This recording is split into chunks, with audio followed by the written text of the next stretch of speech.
Canal Sanders வாழ்க்கை பகுதி 1. ஆரம்பத்தின் போராட்டம்.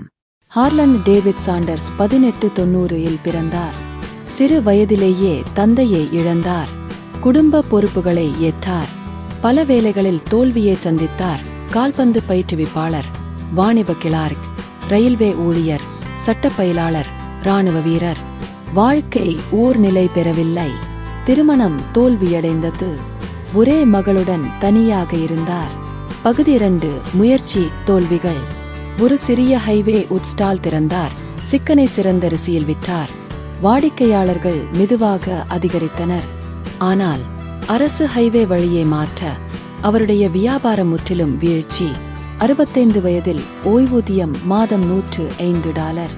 வாழ்க்கையில் வெற்றி பெறாமல் விட்டுவிடக்கூடாதென்று தீர்மானித்தார்.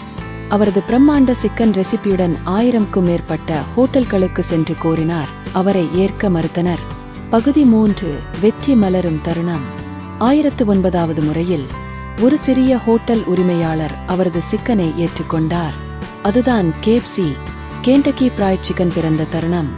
அதன் பிறகு தனது 70 வயதில் உலகெங்கும் பிரபலமான பிசினஸ் ஐக்கியவரானார். தனது இறுதி நாட்களில் 6000 பிராஞ்சைகள் 48 நாடுகளில் பரவியிருந்தது. இதிலிருந்து நாம் கற்றுக்கொள்ள வேண்டியது: வயது ஒரு தடையல்ல. தோல்விகள் உங்கள் கதையின் முடிவல்ல, அதுவே உங்கள் வெற்றிக்கான தொடக்கமாகலாம். விடாமுயற்சி, தன்னம்பிக்கை மற்றும் தனி ஒரு சிறந்த திறமை போதும் உலகை வெல்ல.